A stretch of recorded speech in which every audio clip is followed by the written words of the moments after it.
बहुत समय पहले की बात है। प्रतापगढ़ के राजा को कोई संतान नहीं थी। राजा ने फैसला किया कि वह अपने राज्य के किसी बच्चे को ही अपना उत्तराधिकारी चुनेंगे। इसी इरादे से एक दिन सभी बच्चों को बुलाया गया। राजा ने घोषणा की कि वह वहां मौजूद बच्चों में से ही किसी को अपना उत्तराधिकारी चुनेंगे। उसके बाद राजा ने सभी बच्चों के बीच में एक छोटी सी थैली बंटवा दी और बोला, प्यारे बच्चों, आप सभी को जो थैली दी गई है उसमें अलग अलग पौधों के बीज हैं। हर बच्चे को सिर्फ एक ही बीज दिया गया है। आपको इसे अपने घर ले जाकर एक गमले में लगाना है। 6 महीने बाद हम फिर यहाँ इकट्ठा होंगे और उस समय मैं फैसला करूँगा कि मेरे बाद प्रतापगढ़ का अगला राजा कौन होगा। उन्हीं लड़कों में ध्रुव नाम का भी एक लड़का था। बाकी बच्चों की तरह वह भी बीज लेकर खुशी खुशी अपने घर वापस पहुंच गया। माँ की मदद से उसने एक गमला चुना और उसमें उस बीज को बो दिया और वह उस गमले की अच्छे से देखभाल करने लगा।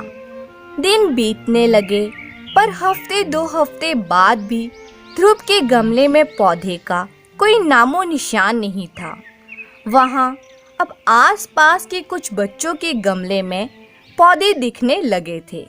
ध्रुव ने सोचा कि हो सकता है उसका बीज कुछ अलग हो और कुछ दिनों बाद उसमें से कुछ निकले, और ऐसा सोचकर वह पूरी लगन से गमले की देखभाल करता रहा। पर 3 महीने बीत जाने पर भी उसका गमला खाली था। वहीं दूसरी ओर बाकी बच्चों के गमले में अच्छे खासे पौधे उग गए थे। कुछ में तो फल फूल भी दिखाई देने लगे थे। ध्रुव का खाली गमला देख सभी उसका मजाक बनाते और उस पर हंसते। यहाँ तक कि कुछ बड़े बुजुर्ग भी उसे बेकार में मेहनत करने से मना करते। पर बावजूद इसके ध्रुव ने हार नहीं मानी और लगातार गमले की देखभाल करता रहा। देखते देखते 6 महीने भी बीत गए और राजा के सामने अपना गमला ले जाने का दिन आ गया। ध्रुव चिंतित था क्योंकि अभी भी उसके गमले में कुछ नहीं निकला था। वह मन ही मन सोचने लगा, अगर मैं ऐसे ही राजा के सामने चला गया तो सब लोग मुझ पर कितना हंसेंगे, और कहीं राजा भी मुझसे नाराज हो गए और सजा दे दी तो किसी को यकीन नहीं होगा कि मैंने बीज में रोज पानी डाला था। सब मुझे कितना आलसी समझेंगे।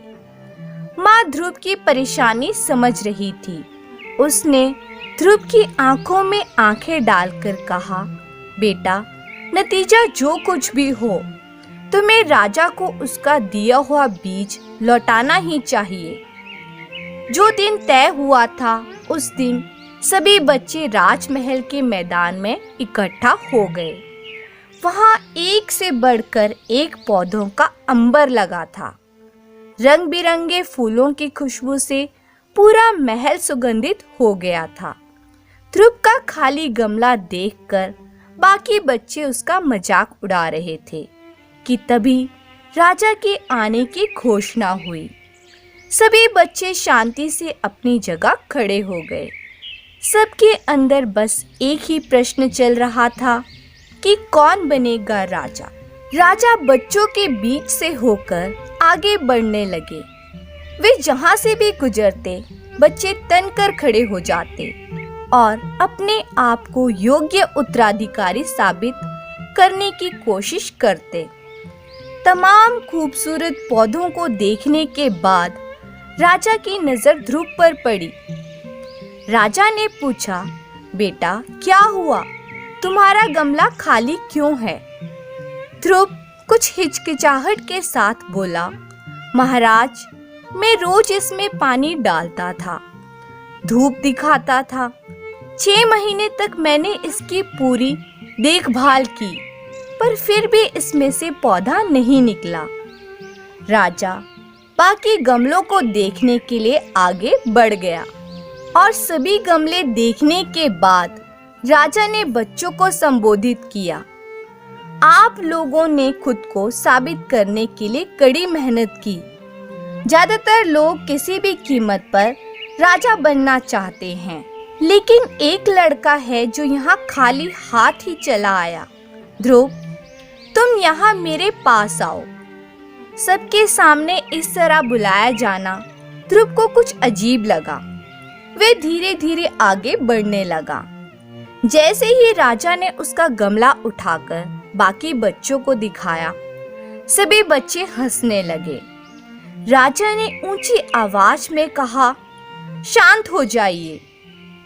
6 महीने पहले मैंने आपको बीज दिए थे और अपने अपने पौधों के साथ आने को कहा था। मैंने आपको जो बीज दिए थे वो बंजर थे। आप चाहे उसकी जितनी भी देखभाल करते, उसमें से कुछ नहीं निकलता।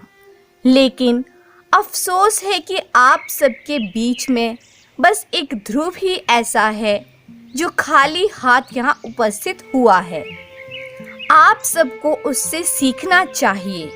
पहले तो उसने ईमानदारी दिखाई कि और लोगों की तरह बीज में से कुछ ना निकलने पर दूसरा बीज नहीं लगाया, और उसके बाद खाली गमले के साथ यहाँ आने का साहस दिखाया, ये जानते हुए भी कि लोग उस पर कितना हंसेंगे, उसे कितना अपमानित होना पड़ेगा।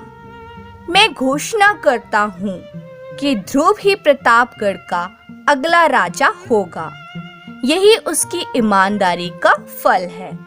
तो दोस्तों, अगर आपको ये कहानी पसंद आई हो तो इसे लाइक कीजिए and thank you for watching.